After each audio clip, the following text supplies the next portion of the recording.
प्यारे बच्चों, हम आज magnetic effect of electric current का सेकंड वीडियो, जिसमें आज हम करने जा रहे हैं एप्लीकेशंस ऑफ बायोट-सेवरेट लॉ। और पहली महत्वपूर्ण application magnetic field due to a long straight current carrying conductor, वो करेंगे। और उसके बाद इस पर आधारित कुछ न्यूमेरिकल क्वेश्चंस जो हैं उनको भी आज हम लेने की कोशिश करेंगे, ताकि आप थोड़ी थोड़ी प्रैक्टिस इसमें करते रहें। लेकिन पहले इस कॉन्सेप्ट को समझना ज़रूरी है और महत्वपूर्ण एप्लीकेशन है। इस वीडियो में हम इसी एप्लीकेशन को करेंगे, magnetic effect of electric current. और आप अपने इस प्रिय चैनल को इस तरीके से सब्सक्राइब कर सकते हैं।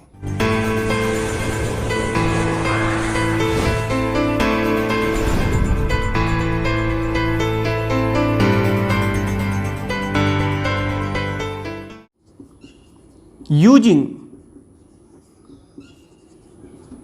बायोट-सेवरेट्स लॉ, ये है आज का हमारा टॉपिक जो हम इस वीडियो में डिटेल में डिस्कस करने जा रहे हैं, और बायोट-सेवरेट लॉ की महत्वपूर्ण एप्लीकेशन। तो चलिए शुरुआत करते हैं हम इसी एप्लीकेशन को। और इसके लिए हम क्या कर रहे हैं, थोड़ा ध्यान दीजिए। Consider a long conductor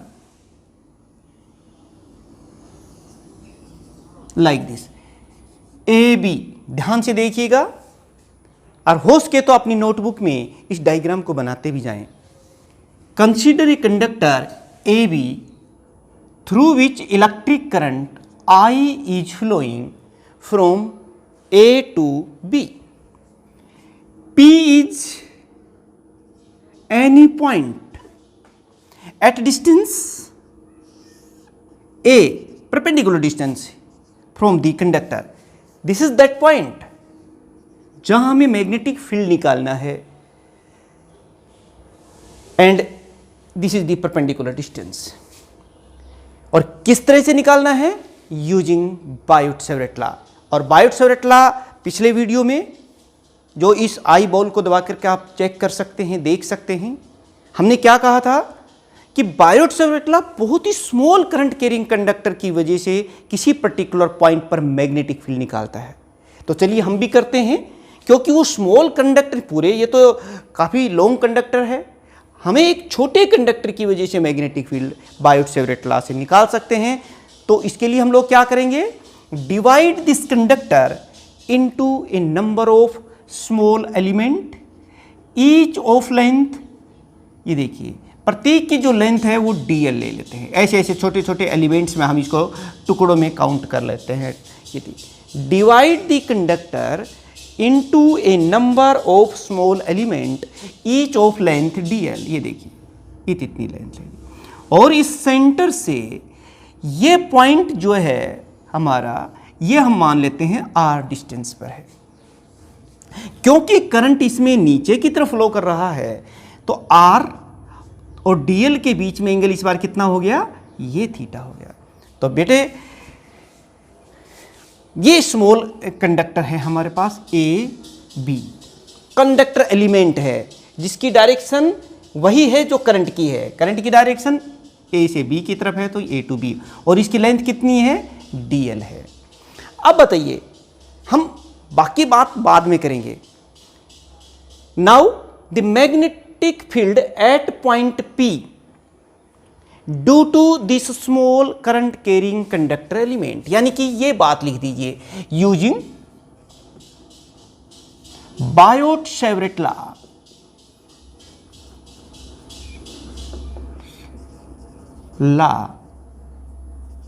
the magnetic field at point P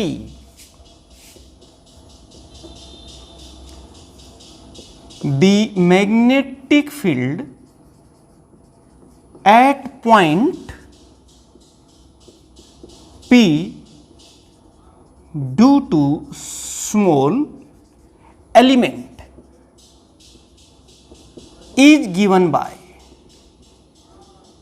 बेटे वो बायोट-सेवर्ट लॉ में आपने लिखा था कितना हो गया वो dB, दिस इज दैट। और ये कितना आया था mu naught upon 4 pi I dl sine theta by R square. यही है, इस छोटे से एलिमेंट की वजह से इस पॉइंट पर इतना मैग्नेटिक फील्ड पैदा हो जाएगा, यानी कि यहाँ पर जो मैग्नेटिक फील्ड पैदा हो रहा है होगा वो इतना होगा। बायोट-सेवर्ट लॉ से हमने निकाले, लेकिन ये स्मॉल एलिमेंट की वजह से है इतना मैग्नेटिक फील्ड आएगा। उसके बाद लास्ट में हमने क्या बताया था कि अगर कंप्लीट कंडक्टर की वजह से हमें मैग्नेटिक फील्ड निकालना है तो क्या करेंगे, तो हम क्या करेंगे कि इसको इंटीग्रेट कर देंगे और फिर टोटल मैग्नेटिक फील्ड आ जाएगा। लेकिन अब सवाल यह है कि जैसे ही हमने इसको इंटीग्रेट करना चाहा तो हमने देखा कि यहाँ तो कई वेरिएबल हैं, जैसे dl भी वेरिएबल है, थीटा भी वेरिएबल है, r भी वेरिएबल है। अब क्या करें, क्योंकि इंटीग्रेट हम तभी कर सकते हैं जब सिर्फ एक वेरिएबल हो, बाकी सारे कांस्टेंट हो और उसे इंटीग्रेशन के साइन से बाहर ले लेंगे। तो यहाँ पर तो कई वेरिएबल हैं, तो पहली अब हमारे सामने जो एक तरह से जो काम होगा वो इन वेरिएबल्स को बदलना, ताकि सिर्फ एक वेरिएबल रह जाए। और उसके लिए देखिए हम लोग क्या करने जा रहे हैं, ज्वाइन A to P। ये देखिए, ध्यान से देखिएगा क्या कर रहा हूं, A to P, B to P और B to P। ये एंगल आप पहले से ही जान लें कि ये जो एंगल है ये फाई है। ये जो एंगल जो R हमारा इस A के साथ बना रहा है फाई है। और इसको भी देख लीजिए, यहां से फाई ऊपर की तरफ जाएगा और ये जो एंगल नीचे वाला जो एंड है इस पर बना रहा है, इस एंगल को मैं कह देता हूं ये फाई 1 है। क्या है ये फाई 1, क्योंकि नीचे की तरफ है तो ये माइनस साइन के साथ हम लेंगे आगे चल के। और ये जो ऊपर की तरफ आप देख रहे हो, ये जो एंड ऊपर वाला ये वाला एंड जो इसके साथ एंगल बना रहा है ये फाई 2 है, ये भी हम बाद में देख लेंगे। और ये जो एंगल, ये जो छोटा सा एलिमेंट है ये, इसके बीच में ये जो एंगल है बेटे, ये वाला एंगल, ये डी फाई है, ये डी फाई। ये आप थोड़ा सा ध्यान रखना। एक काम मैं और करने जा रहा हूं यहां पर, ड्रा BC परपेंडिकुलर। ये देखिए, draw BC perpendicular on AP। BC से AP पर हमने परपेंडिकुलर ड्रा कर दिया। इतना अगर आपने कर लिया है तो आगे का काम अब हमारे लिए आसान हो जाएगा।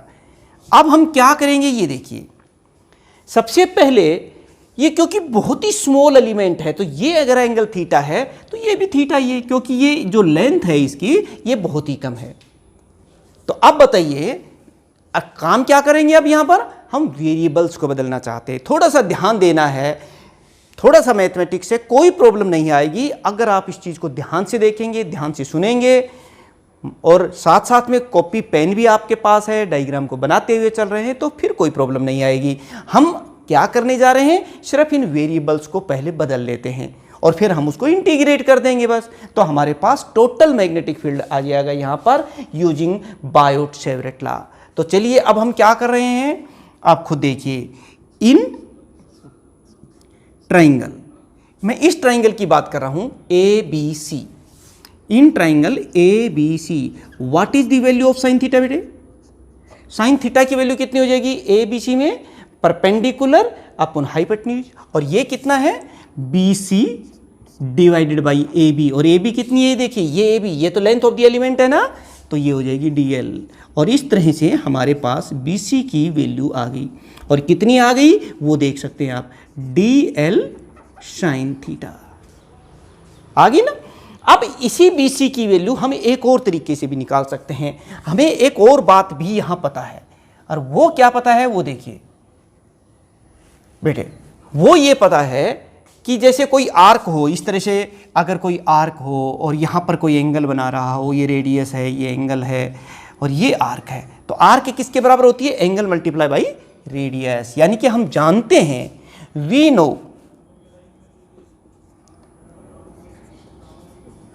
आर्क जो होती है, arc is equal to angle multiply by radius, ये हम जानते हैं। और अब यहां से देखिए, ये छोटा सा जो एंगल आपको दिखाई दे रहा है, अगर यहां से मैं एक आर्क खींचूं तो ये बीसी आर्क हो जाएगी, क्योंकि ये बहुत ही स्मॉल एंगल है। तो ये बीसी विल बी, हालांकि ये स्ट्रेट लाइन दिखाई दे रही है, बट जब एंगल स्मॉल है तो this will act as arc. Arc हमारे पास क्या होगी, बीसी। एंगल कितना है यहाँ पर, डी फाई। यहाँ इस एंगल में ये देखिए, यहाँ से अगर हम इसको सेंटर बनाएं और आर्क खींचे तो BC will be the arc, nearly it will be equal to arc, and angle is equal to D phi. ये एंगल हमारा डी फाई है और रेडियस कितना है, आर। ये आर हमने ले लिया, this is equal to D R. अब देखिए यहां पर बेटे, एक इक्वेशन नंबर 2 है आपके पास और एक इक्वेशन नंबर 3 है।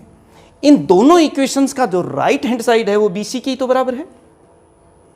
इसका मतलब अगर लेफ्ट हैंड साइड बीसी है तो फिर राइट हैंड साइड भी बराबर होगी।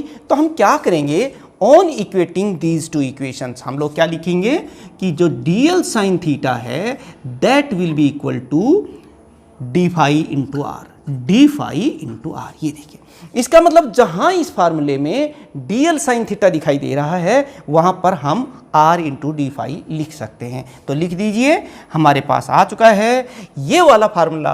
अब आपका क्या बन जाएगा, ये देखिए, दिस फार्मूला नाउ बिकम्स, मैं यहां लिखता हूं, D B is equal to, ये देखिए, mu naught upon 4 pi I, I तो है ही, मैंने भी आई लिख दिया, और डीएल साइन थीटा के स्थान पर हम क्या लिख रहे हैं, ये डीएल साइन थीटा किसके बराबर है, आर डी फाई के।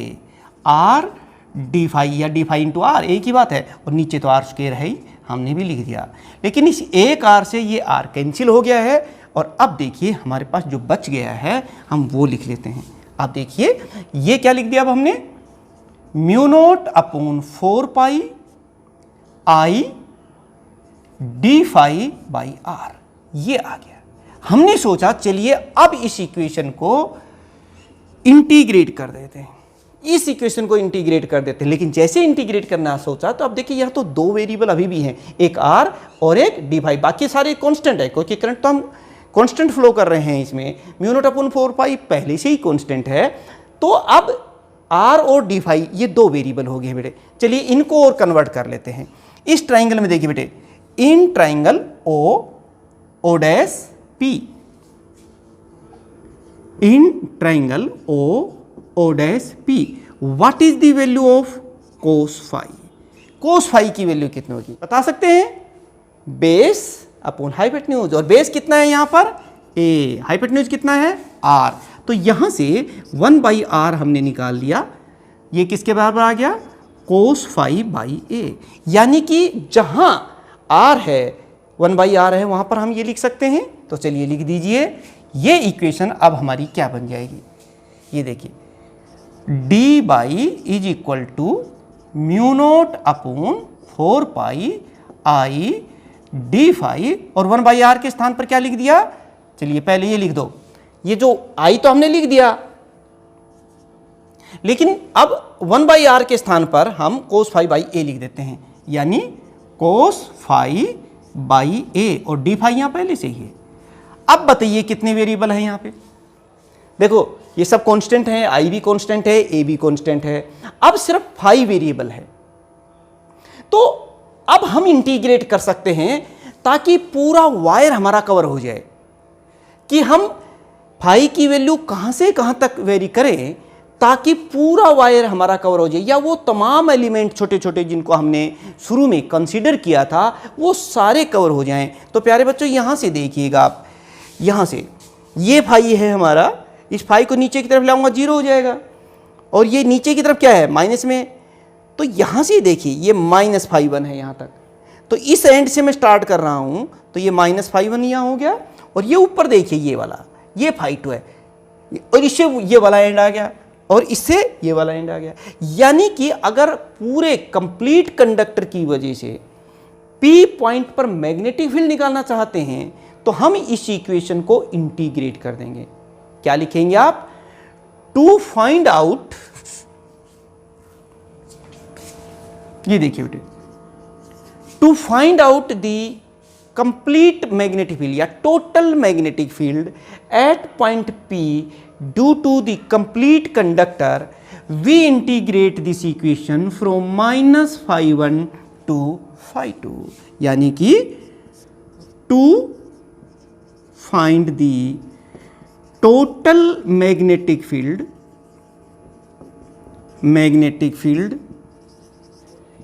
at P due to complete conductor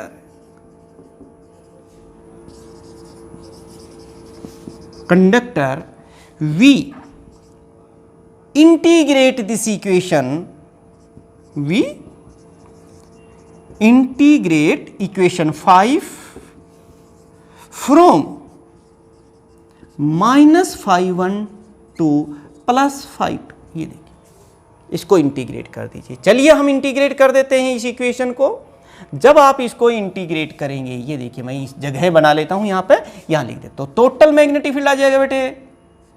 और टोटल जब मैग्नेटिक फील्ड हम निकालेंगे तो कितना आ जाएगा, इंटीग्रेट करने म्यू नॉट तो कांस्टेंट है, बाहर ले लिया, 4π भी कांस्टेंट है, इसको भी बाहर ले लिया, आई जो है इसको भी हम बाहर ले लेते हैं, नीचे ए है, ए भी तो कांस्टेंट है, परपेंडिकुलर डिस्टेंस वो तो उतनी रहेगी इस पॉइंट के लिए। तो फिर हम इसको इंटीग्रेट कर रहे हैं -φ1 टू φ2, जो वेरिएबल है, वेरिएबल तो यही बच गया ना, cos φ इंटू डी फाई, तो इसको लिख देते हैं cos φ into D phi.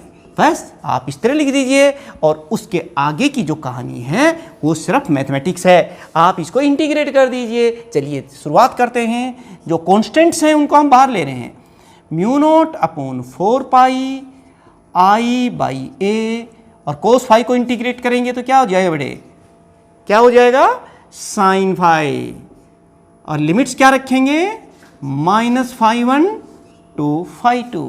cos φ का इंटीग्रेशन क्या होता है, sin φ, लिमिट्स क्या रख दी, -φ1 टू +φ2। और लिमिट्स कैसे खोलते पता ही आपको, पहले इस वेरिएबल के स्थान पर अपर लिमिट रखेंगे, फिर माइनस साइन के साथ लोअर लिमिट रखेंगे। यानी कि कैसे करेंगे, देखिए ये लिखेंगे mu naught upon 4π I by A, और हम इसको लिखेंगे साइन, पहले फाई के स्थान पर अपर लिमिट रख दीजिए φ2, फिर माइनस साइन, साइन और फिर ये माइनस साइन और आएगा, तो क्योंकि sine minus theta minus sine theta के बराबर हो तो यहाँ प्लस हो जाएगा, और ये φ1। तो प्यारे बच्चों, इस तरीके से आपने क्या देखा कि this equation gives the magnetic field due to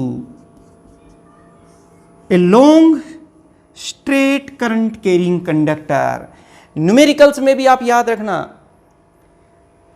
हमने इसको -φ1 से लेकर के φ2 तक इंटीग्रेट कर दिया है। ये वाला हमारे पास फार्मूला आ गया है, यानी कि this expression gives the magnetic field due to a long straight conductor at any point using Biot Savart law. आपके पास बाकी की सारी चीज़ें आपको पता है। अब अगर तो कोई एंगल्स दे रखे हों, फाइनाइट लेंथ का है तब तो एंगल देंगे वो, भाई उस पॉइंट के ऊपर ये कितने कितने एंगल बने हुए हैं, φ1 और φ2। लेकिन अगर वो कह रहा है कि नहीं ये तो इनफाइनाइट लॉन्ग स्ट्रेट कंडक्टर है, तो वो एक स्पेशल केस हमारा बन जाएगा। तो वो क्या बन जाएगा, मैं पहला ही केस ले रहा हूँ, ये देखिए कि मान लो ये कंडक्टर हमारा इनफाइनाइट लॉन्ग स्ट्रेट कंडक्टर है। अगर वो कह रहा है कि लॉन्ग कंडक्टर, इसका मतलब वो इनफाइनाइट लॉन्ग कंडक्टर है, और अगर वो कह रहा है फाइनाइट लेंथ का, तो फिर वो φ1 φ2 दोनों देगा। कोई बात नहीं, न्यूमेरिकल क्वेश्चन में हम जब क्वेश्चंस करेंगे तो इनको अच्छी तरीके से कर देंगे। लेकिन अगर वो कहता है ये लॉन्ग कंडक्टर है, तो फिर वो इनफाइनाइट लॉन्ग ही माना जाता है। ये देखिए कि फॉर इनफाइनाइट लॉन्ग कंडक्टर, मैं इसकी बात कर लेता हूं पहले। अगर ये कंडक्टर इनफाइनाइट लॉन्ग है तो अब जरा देखिए, नीचे की तरफ भी इन्फिनिटी है, हो गई, और ऊपर की तरफ भी इन्फिनिटी होगी।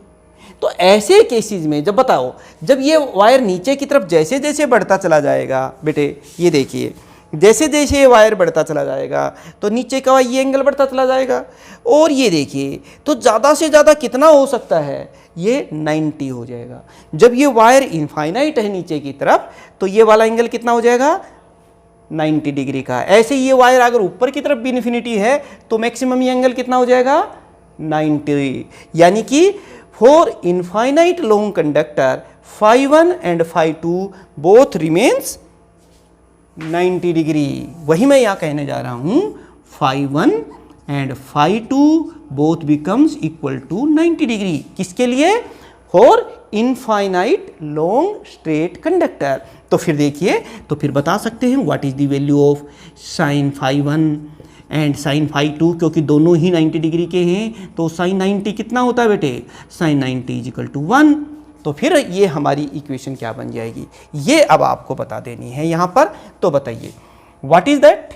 b इज इक्वल टू, यहाँ से बताना, mu naught upon 4 pi i by a, और ये दोनों 1 1 हो गए हैं तो 2 हो गया ना ये, तो हम इसको 2 कर देंगे मल्टीप्लाई बाई 2, और फिर आप इसको कैंसिल कर सकते हैं। Mu naught i upon 2 pi a।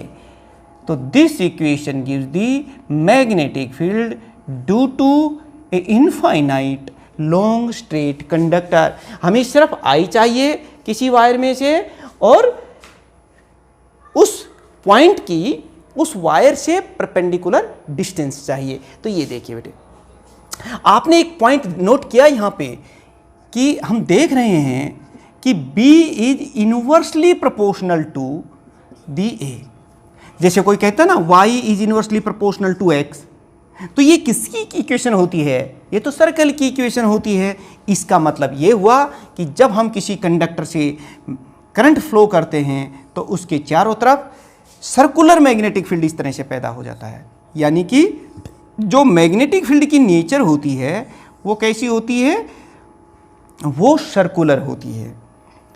आप उस सर्कुलर यानी कि magnetic field produce circular ring type magnetic field पैदा होता है जब इस कंडक्टर से करंट फ्लो कर रहे हैं, तो इस सर्कुलर मैग्नेटिक फील्ड। अब उस मैग्नेटिक फील्ड की डायरेक्शन हम किससे निकालेंगे?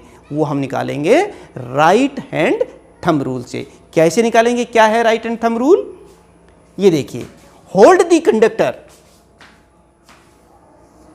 इसको थोड़ा समझ लीजिए कि जब आप न्यूमेरिकल करोगे, क्वेश्चंस करोगे, तो डायरेक्शन आपको निकालनी होगी। मान लो हमारे पास एक इनफाइनाइट लॉन्ग स्ट्रेट कंडक्टर है या कोई लॉन्ग स्ट्रेट कंडक्टर है और आपको चाहिए मैग्नेटिक फील्ड, तो क्या करेंगे? उस कंडक्टर को अपने राइट हैंड की इस तरह से होल्ड कीजिए इन इमेजिनेशन, क्योंकि उसमें से करंट है, पकड़ना नहीं है आपको, इन इमेजिनेशन उस कंडक्टर को पकड़ना है। होल्ड दी कंडक्टर, मैं किसकी बात कर रहा हूं? राइट हैंड थंब रूल की मैं बात कर रहा हूं, राइट हैंड थंब रूल। चलिए एक बार मैं लिख देता हूं, राइट हैंड थंब रूल। क्या है ये? Hold the conductor in imagination in your right hand in such a way so that the thumb points in the direction of current, कि उस कंडक्टर में जो करंट की डायरेक्शन है उधर हमारा थंब अंगूठा हो। Then this curl of the finger, जो फिंगर्स का घुमाव है, that gives the direction of magnetic field. जैसे सपोज कीजिए इसमें कंडक्टर में करंट कहाँ से आ रहा है? ऊपर से नीचे की तरफ आ रहा है, और हम इस P पॉइंट पर मैग्नेटिक फील्ड देखना चाहते हैं, तो इसको राइट हैंड को यही, क्योंकि हमने अंगूठे को किधर करना है? करंट की डायरेक्शन में। ये देखिए, अब आप देख सकते हैं, तो इसके चारों तरफ जो सर्कुलर मैग्नेटिक फील्ड पैदा होगा वो इस तरह से होगा, और हमारा वो मैग्नेटिक फील्ड यहाँ आते आते P पॉइंट पर किधर होगा? परपेंडिकुलरली अपवार्ड डायरेक्शन में होगा। और इस केस में देखिए, मान लो करंट ऊपर की तरफ फ्लो कर रहा है, तो हम इसको इस तरह से लेंगे, ये देखिए, तो अब ये मैग्नेटिक फील्ड इस पॉइंट पर, ये देखिए किधर होगा? नीचे की तरफ होगा, क्योंकि इस बार करंट की डायरेक्शन इसमें ऊपर की तरफ था, हमने अंगूठा ऊपर की तरफ कर दिया। तो ये राइट हैंड थंब रूल जब क्वेश्चंस करो तब भी आपको पता होना चाहिए। या फिर मैक्सवेल्स राइट हैंड कॉर्क का जो स्क्रू रूल है वो भी इसमें हम लगाएंगे, खैर उसकी हम बाद में बात करते हैं। तो राइट हैंड थंब रूल और ये रूल्स जो हैं, जो डायरेक्शन निकालते हैं, वो हमें पता होना चाहिए। चलिए, अभी तक तो आपने क्या पॉइंट देखा कि कोई इनफाइनाइट लॉन्ग स्ट्रेट कंडक्टर है और कोई पॉइंट बीच में है, तब तो ये दोनों ही एंगल φ1 और φ2 क्या हो जाएंगे, ये 90 डिग्री के हो जाएंगे। लेकिन तब क्या हो, जब ये पॉइंट किसी इनफाइनाइट लॉन्ग स्टेट कंडक्टर के एक एंड के पास है, किसी एक किनारे पर है, तब आप कैसे करोगे। जब ये इस तरह से है, जैसे ये इनफाइनाइट लॉन्ग कंडक्टर है और ये है वो पॉइंट। अगर ये पॉइंट देखिए जब यहाँ था तब तो क्या कहानी थी हमारी, ये हमारा एंगल φ1 था और ये एंगल φ2 था और दोनों ही 90 डिग्री के हो गए थे इनफाइनाइट लॉन्ग। लेकिन अब जो मैं बात करने जा रहा हूं, दूसरा केस जो यहां हम लोग कर रहे हैं कि when point lies near the one end of the conductor, उस कंडक्टर के एक एंड पर लाई कर रहा है ऐसे, यानी कि when point lies near one end of infinite long conductor। ये देखिए बेटे, तो फिर देखिए सिचुएशन क्या बन जाएगी। ये यहां पर है इस बार पॉइंट, अब ये तो इनफाइनाइट लॉन्ग कंडक्टर है, तो ये वाला एंगल कितना हो जाएगा इन्फिनिटी के केस में। ये देखिए बेटे, ये तो φ2 है हमारा और ये तो कितना हो जाएगा 90, लेकिन φ1 कितना हो जाएगा 0। ये देखिए, जब ये पॉइंट यहाँ हो जाएगा तो ये एंगल तो 0 हो गया और ये कितना हो जाएगा 90 डिग्री। तो फिर ये जो आपका हमारा इक्वेशन है ये क्या दे रही है, ये देखिए सेकंड केस के लिए b कितना हो जाएगा, कोई बात नहीं, ये हो जाएगा μ0/4π। क्यों, क्योंकि हम जानते हैं साइन φ1 तो कितना हो जाएगा, क्योंकि ये तो एंगल 0 हो गया ना नीचे, ये तो एक एंड के पास है, आप खुद देख सकते हैं, तो ये तो साइन 0 हो गया और साइन 0 तो 0 होता है। और दूसरा साइन φ2, ये कितना हो गया साइन 90 होगा और साइन 90 तो 1 होता है, और ये साइन φ1 और φ2 की वैल्यू इस इक्वेशन में रख दीजिए, आपके पास आ जाएगा μ0/4π I/A और ये 1 हो गया। यानी कि this is that formula which gives the magnetic field due to a long straight conductor and point lies near the one end of this infinite long straight conductor। प्यारे बच्चों, ये बायोट-सेवर्ट लॉ की महत्वपूर्ण आर्टिकल और competitive exams में इस पर बहुत क्वेश्चंस आते हैं, और बोर्ड एग्जाम्स में तो पूरी इसकी डेरिवेशन आती है 3 नंबर में, वो आप कर सकते हैं। लेकिन बोर्ड एग्जाम्स के लिए क्वेश्चंस चाहिए और साथ में कॉम्पिटिटिव एग्जाम्स के लिए भी, तो जिसमें एक तो आपको डायरेक्शन का पता होना चाहिए, एक आपको फार्मूला याद होना चाहिए। अगर कंडक्टर फाइनाइट है तो ये फार्मूला यूज होगा। एंगल्स दिए, अभी हम एक न्यूमेरिकल करेंगे, कुछ न्यूमेरिकल करेंगे, उसमें आप थोड़ा वाकिफ हो जाए, लेकिन तब तक आप इस फार्मूले को याद रख लीजिए, μ0/4π I।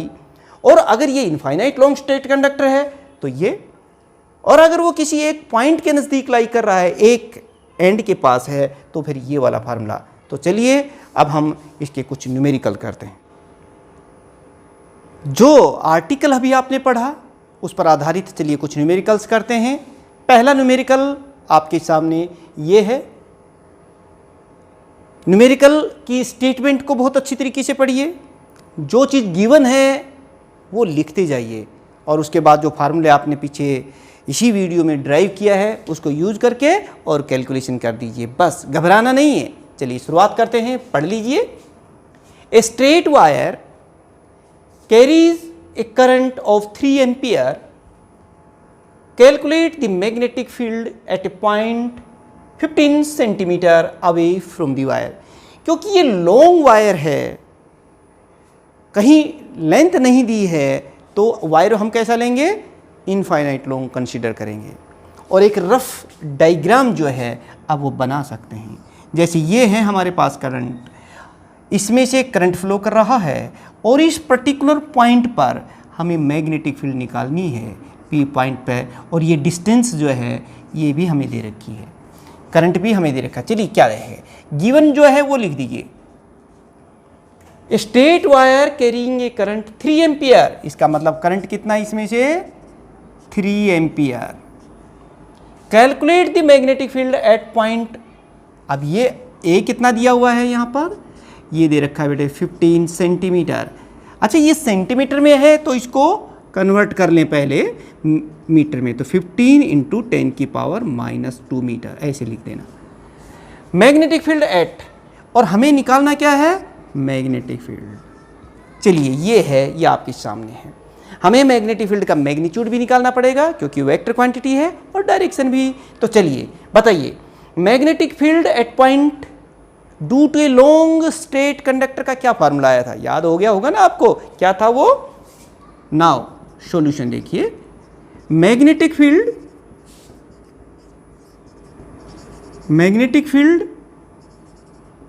Due to long straight conductor कितना था वो फार्मूला बताइए बेटे, क्या फार्मूला आया था, वो याद होना चाहिए। हम जानते हैं म्यू नॉट आई अपॉन 2 पाई ए, ये वाला फार्मूला था बस। तो अब आपकी जो न्यूमेरिकल वैल्यूज हैं इसमें रख दीजिए। अच्छा, डायरेक्शन बता सकते हैं, राइट हैंड थंब रूल लगाना है, मैंने बताया था ना इस तरह से। पहले ये देखिए, राइट हैंड में कंडक्टर को इमेजिनेशन हमने ऐसे होल्ड किया ताकि करंट अंगूठे की तरफ जा रहा है ऐसे। तो फिर ये देखिए मैग्नेटिक फील्ड किधर होगा, यहाँ आते आते वो किसमें, नीचे की तरफ, यानी ये जो मैग्नेटिक फील्ड होगा वो डाउनवर्ड डायरेक्शन में। डाउनवर्ड डायरेक्शन को हम क्रॉस से लिखते हैं बेटे, तो ये बी की वैल्यू निकलेगी। तो चलिए रख दीजिए इसमें, what will be the be here, बताइए बेटे। म्यू नॉट की वैल्यू क्या बताई थी आपको, याद होगी, 4 पाई इंटू 10 की पावर -7। आई की वैल्यू कितनी है, 3 एम्पियर, तो मल्टीप्लाई बाई 3। और ये देखिए 2 पाई, नीचे हम फिर लिख रहे हैं 2 पाई, ए कितना है, ये है, मल्टीप्लाई बाई 15 इंटू 10 की पावर -2। म्यू नोट की वैल्यू रख दी, आई की वैल्यू रख दी हमने, 2 पाई लिखा हुआ ए। सोल्व कर दीजिए सिंपली आप इसको, जो कटता है उसको तो काट दीजिए, ये काट दिया हमने। तो कितना हो गया बेटे, ये देखिए 2/5 है, तो हम इसको ये देखिए 20 ले लेते हैं यहाँ पर, तो ये कितना रह जाएगा, 10 की पावर, ये पावर ऊपर चली जाएगी -5, और आप खुद देखिए कितनी पावर रह जाएगी, 20 किया तो -8 होगी, क्योंकि 20 के साथ ले लिया हमने, 5 नीचे कर दिया है, और नीचे 10 की पावर -2 है ही, तो ये देखिए 4, और ये हो जाएगा 4 इंटू, और ये पावर ऊपर जाके प्लस हो जाएगी, तो 10 की पावर -6, और मैग्नेटिक फील्ड की यूनिट जो होती है वो क्या होती है, टेस्ला। तो दिस इज दी मैग्नेटिक, घबराना नहीं है, कोई बात नहीं है, सिंपल सा क्वेश्चन आपने कर दिया। तो this equation give the direction क्या होगी at this point, according to right hand thumb rule, the direction of magnetic field is perpendicularly downward direction. तो प्यारे बच्चों, इस तरह से आप इस क्वेश्चन को करते हैं। चलिए अब हम नेक्स्ट क्वेश्चन करते हैं, न्यूमेरिकल। प्यारे बच्चों, नोटबुक पेन आपके पास होगी, न्यूमेरिकल अब आपके सामने है। वीडियो को थोड़ी देर के लिए रोक दीजिए और उसके बाद खुद इस क्वेश्चन को करने की कोशिश करें, और फिर अगर कहीं कोई दिक्कत आती है, समझने में कोई परेशानी आती है, तब वीडियो को ऑन करके आप देख लीजिएगा कि कैसे हम इसको कर रहे हैं। तो चलिए पहले देखिए, सबसे पहला तरीका होता है कि स्टेटमेंट को अच्छी तरीके से पढ़ लें। मैं तो यही कहूँगा कि जब भी कोई न्यूमेरिकल हो तो सबसे पहले उस स्टेटमेंट को पढ़िए, पहली बार कुछ मत कीजिए, कुछ लिखिए मत, सिर्फ उस पर ध्यान से पढ़ने की कोशिश कीजिए। जैसे calculate the magnetic field at centre of A coil bent in the form of A square of side 10 centimetre carrying current 10 ampere. ये है, यानी कि क्वेश्चन क्या कह रहा है कि हमें किसी कॉइल जो कि किस फॉर्म में है, स्क्वायर की फॉर्म में, ऐसे है बेटे, स्क्वायर की फॉर्म में, ये देखिए ये स्क्वायर है, जैसा ये कह रहा है क्वेश्चन में वैसे ये एक स्क्वायर है जिसकी प्रत्येक साइड जो है वो 10 सेंटीमीटर, मतलब ये वाली side A B C D ये सभी 10 सेंटीमीटर की है।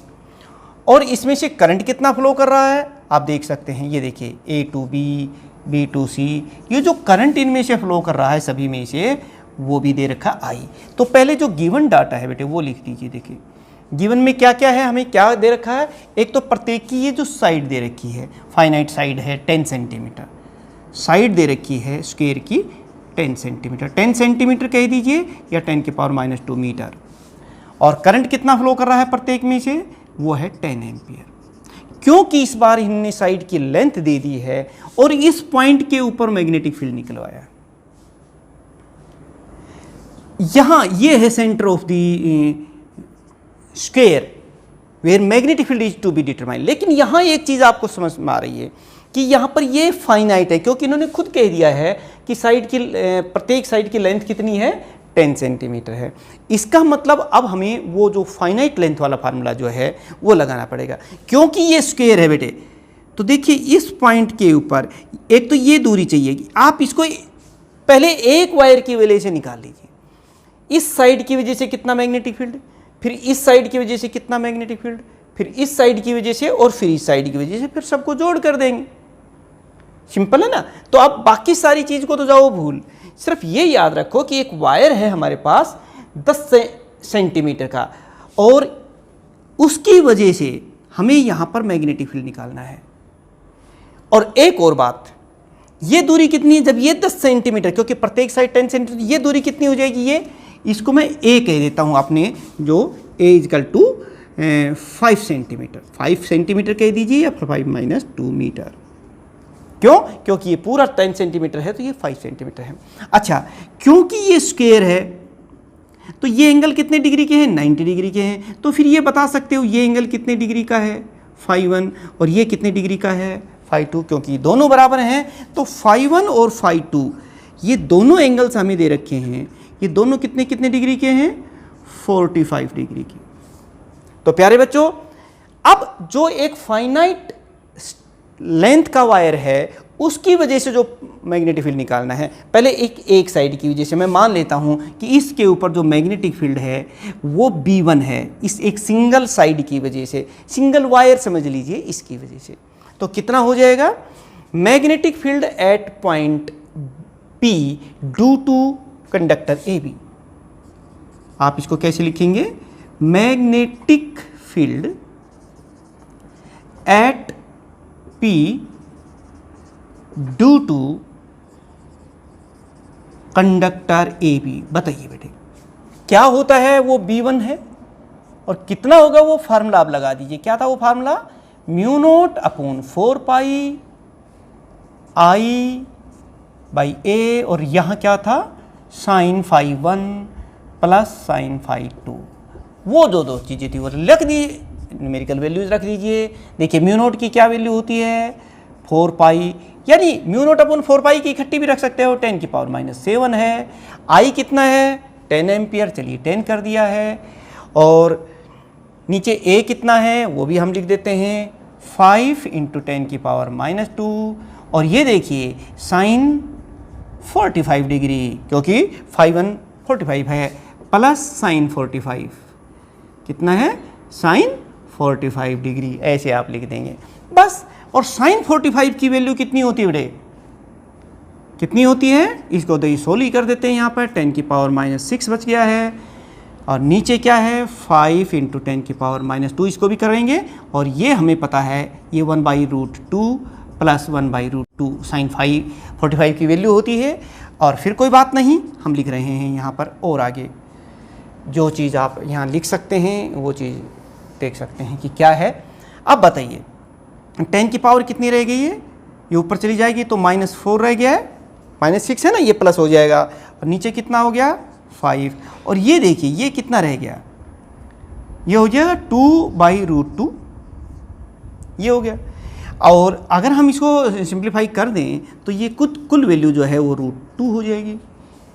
और प्यारे बच्चों, अब आप इसको इस तरीके से लिख सकते हो, जैसे मान लो मैं इसमें 10 ले लेते हैं, 10/5, तो ये कितना हो गया, 10⁻⁻5। और √2 की वैल्यू लगभग कितनी होती है, 1.427 वगैरह होती है। तो ये इसको इस तरह से आगे आप सोल्व करते हैं सिंपली, तो कितना हो जाएगा हमारे पास, 2.84 × 10⁻⁻5 टेस्ला, ये आ गया।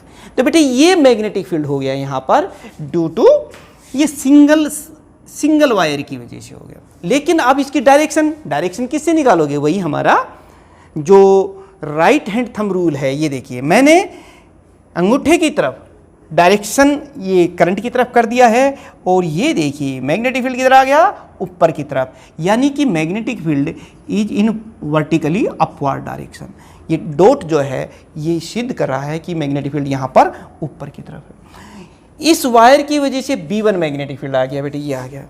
अब जरा ध्यान से देखिए, अगर इसी तरीके से, अब हमें आगे निकालने की जरूरत नहीं पड़ेगी, इसी तरीके से वजह से इस वायर की वजह से मैग्नेटिक फील्ड निकालेंगे तो लेंथ भी उतनी है, डिस्टेंस भी उतनी है, बाकी सारी चीज़ तो वही है। और ये देखिए जब हम राइट हैंड थंब रूल लगाएंगे तो मैग्नेटिक फील्ड ऊपर की तरफ करेगा, यहाँ पर भी ऊपर की तरफ, और यहाँ पर भी देखिए ये भी ऊपर की तरफ है, और अगर हम इसकी बात करें तो ये भी ऊपर की तरफ है, यानी कि परपेंडिकुलरली अपवर्ड डायरेक्शन में है। तो कुल टोटल मैग्नेटिक फील्ड इन सभी की वजह से बराबर है और एक ही डायरेक्शन में है, तो 4 टाइम्स कर दो डायरेक्ट बस। तो total magnetic field at point P due to the 4 wire at the centre, और वो मैग्नेटिक फील्ड देखिए कितना हो जाएगा, that will be equal to 4 multiply by B1। और B1 की वैल्यू आप पहले से ही जानते हैं, हम निकाल चुके हैं। ये देखिए ये 2.84 इंटू 10 की पावर -5 टेस्ला, इतना आ जाएगा। अब इसको आप मल्टीप्लाई कर दीजिए 4 से। जब आप इसको मल्टीप्लाई करेंगे तो कितना आएगा,